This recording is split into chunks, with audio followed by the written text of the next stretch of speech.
Queridos televidentes de Fruta Extraña Televisión, bienvenidos nuevamente a otra edición más. Para esta noche aquí está conmigo Izzy Ruiz. Hey guys, how are you? Y la doctora Charley Ferrer, que tenemos un tema muy caliente, como el segmento lo dice, caliente con doctora Charley Ferrer. Bienvenida. Gracias. Pues el tema de este día es tan grande que vamos a tratar de dividirlo como en dos segmentos. Creo que esa es la idea, ¿no? Sí. So, Sí, dos segmentos. So, vamos a hablar de sexualidad, de todo de sexualidad. De todo, sin pelos. Sí, y es también de la gente que nos están escribiendo. Okay. So people Yes. who are writing into the show, and so we figured we'd do a segment for them. We're going to read all of your questions and comments about relationships, sex, you name it. We're going to hash it out and get some good advice from Dr. Charley. Nice. So if you want to send more questions or comments, or you have a comment about the show and or a show idea, please get in touch with us. All right, so who wants to start first? Who wants to start first? I think you have a question, the first Okay. one, the very first one. I'll start. This one is a fun one. I mean, everything ranges from, relationships, abuse, fun, sort of scary stuff in the workplace. So I'm going to start with the scary one in the workplace. Okay, it says, Dear Dr. Charley, I've been working with the same boss for 5 years, and for Valentine's Day he gave me a dozen roses. I don't know why. Now, the staff keeps joking with me, saying, what else has the boss brought for you? I feel really embarrassed. What do I do? Was that a lady? The one that It says Michael from Brentwood, California. Wow. Michael, it's more of being comfortable. I mean, are you the only one in the job that's getting these presents? Is this the first time that it happened? Is it something that he does or she does for everyone? So also, what is the feeling that you're getting from your boss? Is it your boss is trying to subtly ask you out? And giving somebody roses on Valentine's Day, that's not the same as giving somebody just a box of chocolate or jelly beans. or something. It's a big sign or something else. That is I a big think. sign. Do you You're have up. a question? Next. Yeah, I actually got a question from Sonia in Brooklyn. And she says, our first 6 months was great, but we seem to have fallen into a boring routine. How can we spice it up again? That's a pretty common question, if you think about it. It is. Do you have a suggestion? Hey, this is for all of I'm us, dying to so- get your advice, because I've gone through that myself, and it's like you're kind of embarrassed to bring it up, but I think you need to go on vacation. You need to go. That's the always, Bahama invention. that's a fun thing. Bahama to get out intervention, I love of, that. getting out of the rut is to get out of your space. Exactly. I like that idea. A long weekend, go to Boston, Go that's always somewhere. Yeah. Don't just stay at home. Because when you do, I mean, the first 3 months, you're just, everything's so wonderful, everything's so new. By the 6th month, you're actually needing a little bit of incentive. What else can you do other than sit at home and watch TV? What else can you do other than cook for each other? What else can you do? And so what I would recommend is having a jar of different events that you want to do, and then having like 10 things in the jar. So if we're talking about things that you can do together, then having 10 different things that you like and 10 different things that I like, and we'll put them in the jar, shake them up, and each week we do one.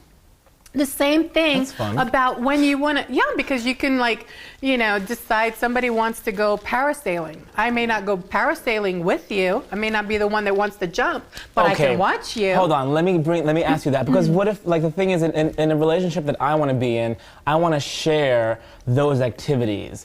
I don't go to the movies by myself because I want to leave the theater talking about it, analyzing it with someone else. So if I want to go parasailing, I want my partner to do it, to be in the scary adventure with me. I don't want them to sit and watch. You want them to? Yeah, I mean, you want them to jump. That's part of But remember that if you want your partner, if it's so important for your partner to be the one jumping with you, then you need to pick a partner that is into the acceleration, that is into being adventurous in that way, being physically adventurous. Because if you're picking a partner who is timid or who likes to stay at home and is a homebody, and then you're going to fault them because, hey, why won't you share these things with me? That's not their thing. So noticing what type of partner you're picking. Is this the right partner for you? Or is it that you've gotten comfortable with this person and you don't want to give them up? So it might be addressing your relationship. Is this really the relationship you want to be in?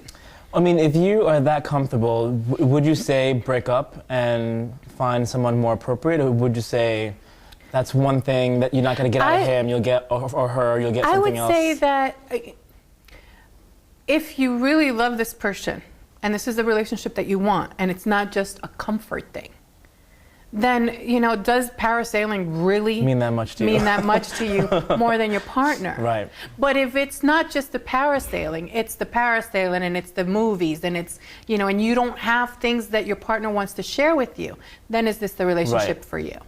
You know, and understanding that you can go out and do the parasailing and bring that back to your partner to share, wow, look at what I did, or would you watch me?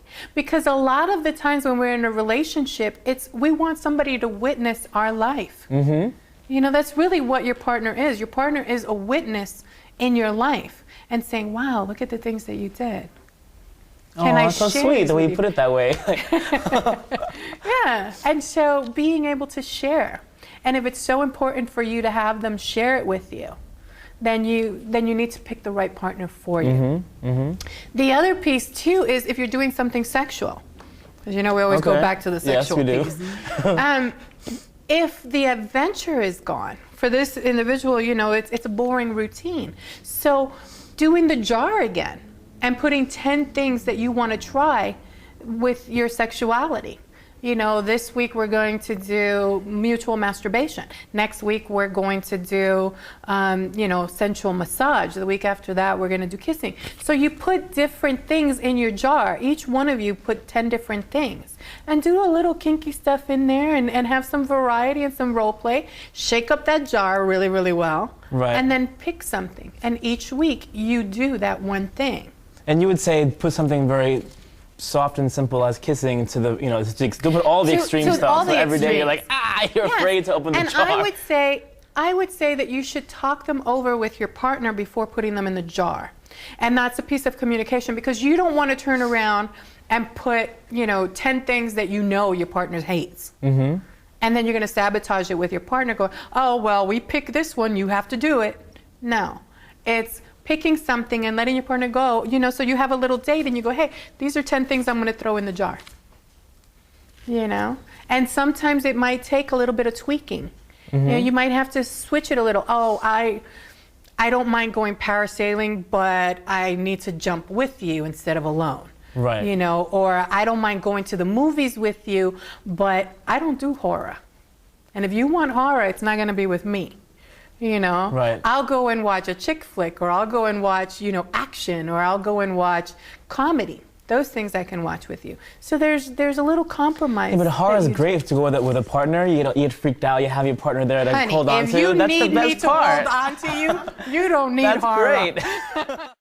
Mis queridos televidentes de Frutextraña Televisión, esto fue todo por esta noche. Millones de gracias para aquellos que nos escribieron. Que It was so much fun. I loved it. Fue muy corto, tenemos muchas más para hacer y yo creo que debemos hacer otro programa porque fue excelente. Temas desde lo más serio hasta lo más jocosos, ¿no? Pero la verdad a todos le prestamos la atención debida y muchísimas gracias por ese cariño tan grande que nos tienen a escribirnos. A esas personas del Bronx, Manhattan, Brooklyn, Staten Island y Queens y las personas que nos ven a través de la página, muchísimas gracias. Easy, if you want to say something. Yeah, thanks again. And also look for us on the internet because you can always catch us all over the country and send in more stuff. This is one of the most favorite shows that I've done. So keep writing to us, all right? Have a great sexual life. Que Dios lo bendiga y hasta la vista. Chao, chao. Bye, bye.